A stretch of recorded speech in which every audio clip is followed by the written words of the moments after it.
देखिए, अभी ही एक बहुत दुखद खबर आई है कि हमारा एक लाइट कॉम्बैट एयरक्राफ्ट जो कि दुबई एयर शो में एरोबैटिक्स कर रहा था, वो क्रैश हो गया है। लाइट कॉम्बैट एयरक्राफ्ट अपने आप में इसका जो एक्सीडेंट रिकॉर्ड है बहुत बेहतरीन है। पिछले साल तक तो एक भी एयर क्रैश नहीं हुआ था इतने साल की फ्लाइंग के बाद। तो क्या असली में हुआ, क्या प्रॉब्लम थी, टेक्निकल प्रॉब्लम थी, साबोटाज था, पायलट एरर थी, कुछ भी हम नहीं कह सकते इस वक्त। विद श्योरिटी हमको कोर्ट ऑफ इंक्वायरी का इंतजार करना होगा। बट कई लोग भारत में बड़े नाराज हैं और ये अटकलें लगाई जा रही हैं कि दुबई में जो हुआ वहाँ बहुत सारे पाकिस्तानी हैं।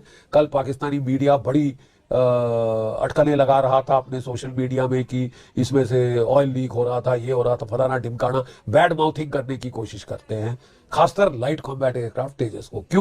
क्योंकि ये ठीक डायरेक्ट कंपटीशन में है JF-17 ना पाकिस्तान जॉइंटली बिल्ट फाइटर। और यहाँ जे भी एयर शो पे हमारा LCA जाता है वो अपना JF-17 को विड्रॉ कर लेते हैं।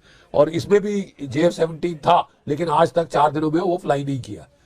वो उसको जब देखते हैं कि LCA है वो जानते हैं कि वो सामने फीका पड़ जाएगा और वो JF-17 को विड्रॉ कर लेते हैं या उड़ने नहीं देते। इस एयर शो में भी वो नहीं उड़ा है एक बार भी ये JF-17। काफी ईर्ष्या है, काफी जलन है। और इसमें देखिए फिर बहुत सारे ये जो कॉरपोरेट इंटरेस्ट हैं वो भी इन्वॉल्व हो जाते हैं। ऑप्स दूर के बाद चाइना ने बड़ा प्रोपेगेंडा किया, पाकिस्तान ने बड़ा प्रोपेगेंडा किया, अमेरिकन एयर फर्म्स ने बड़ा प्रोपेगेंडा किया रफाल्स के बरखिलाफ। ठीक है कि क्योंकि रफाल कंपटीशन जीत रहा है in competition to F-16, F-18, F-21 वगैरह वगैरह। तो J-10C और चाइना का J-35 वो डायरेक्ट कंपटीशन है रफाल का, तो वो उससे हार रहे हैं। तो इसके लिए वो बड़े कोशिश की उन्होंने इसको नाम खराब करने के लिए, बैड रेपुटेशन, इसकी रेपुटेशन स्पॉइल करने के लिए। लेकिन सच पकड़ा जाता है, सच को छुपा नहीं सकते आप। एयर शोज में ऐसा होता है, हर किस्म के एयरक्राफ्ट क्रैश हुए हैं। कोई रफाल तो एक बहुत सेफ एयरक्राफ्ट है, मैंने बोला ना, ये सेकंड एयर क्रैश है इन ऑल दी 30-40 ईयर्स। तो ये अपने आप में एक मिसाल था। लास्ट ईयर पहला एक्सीडेंट हुआ था और अब ये दूसरा एक्सीडेंट हुआ है। और जैसे मैंने बताया एयर शो में तो रफाल्स क्रैश हो चुके हैं, F-16 तो बहुत क्रैश हो चुके हैं, स्वीडिश जो जेट फाइटर्स हैं वो बड़े क्रैश हुए हैं, रशियन फाइटर्स क्रैश हुए हैं, दो आपस में भिड़ भी गए, अमेरिकन, रशियन, चाइनीज। ये क्रैश होना तकरीबन नॉर्मल बात है एयर शोज में, क्योंकि हाई रिस्क फ्लाइंग की जाती है, लो फ्लाइंग की जाती है। तो we will have to await outcome कि क्या हुआ क्या नहीं हुआ, ये देखना पड़ेगा। जबकि कोर्ट ऑफ इंक्वायरी हो जाती है उसी के बाद स्पष्ट आएगा। लेकिन दुबई में लोग बड़े सस्पिशियस हैं कि सबटाइज एंगल भी हो सकता है। JF-17 को लेकर पाकिस्तान दावा करता है कि इसे उसने और चीन ने मिलकर बनाया है। अब पाकिस्तान काफी समय से यह कोशिश कर रहा है कि वो तेजस के खिलाफ दुष्प्रचार करके अपने JF-17 विमान को दुनिया के बाजार में बेच पाए। वो लगातार इस एयर शो में भी तेजस को झूठी खबरों से निशाना बना रहा है। सोचिए, हादसा तो आज हुआ है लेकिन पहले से ही वो इस तरह की खबरें फैला रहे थे जिसका फैक्ट चेक PIB ने किया। अब आज की घटना के बाद वो इसका जश्न मना रहा है। ये लगातार तीसरा मौका था जब तेजस ने दुबई एयर शो में हिस्सा लिया। दुबई एयर शो को दुनिया में हवाई जहाज, हथियारों, ड्रोन, एयरलाइंस, टेक कंपनीज के लिए सबसे बड़ा बाजार माना जाता है। इस एयर शो में अलग अलग देश अपने लड़ाकू विमानों और ड्रोन्स का प्रदर्शन इसलिए करते हैं ताकि वो अंतर्राष्ट्रीय बाजार में इनके लिए खरीदार ढूंढ सकें। और भारत ने अब तक इस मंच पर अच्छी खासी साख कमाई। इस बार भी इस एयर शो में 98 देशों के 200 से ज्यादा विमान हिस्सा ले रहे थे और कुल 115 देशों के प्रतिनिधिमंडल इस एयर शो में शामिल थे, जिनमें भारत की एक बड़ी भागीदारी थी।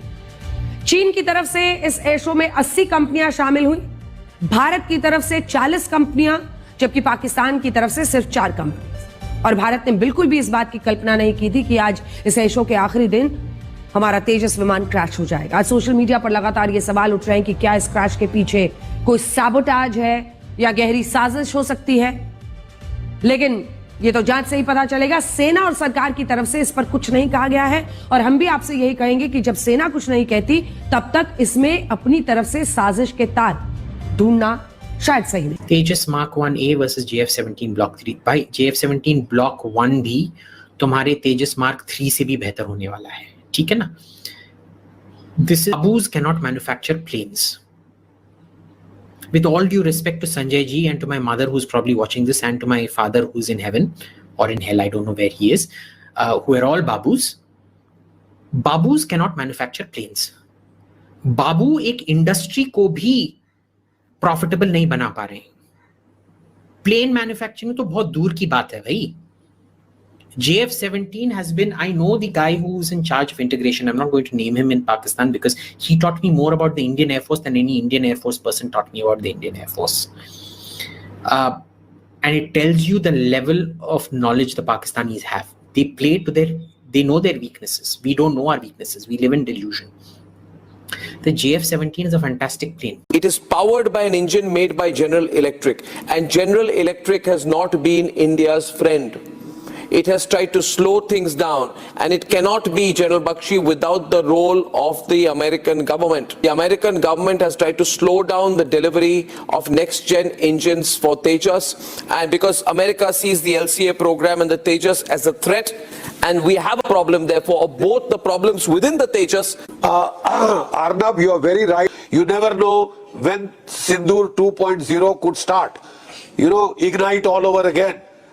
Apropos the GE 404 engine, we were supposed to get this 2 years back. We have paid up $1 billion hard cash. We are not asking for it gratis or in bheek as Pakistan takes. We have paid hard cash.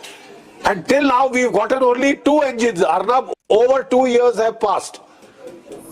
And I don't know why we have still gone ahead and said that we will, for the 1A, also going for the American engine. I thought it was time to change.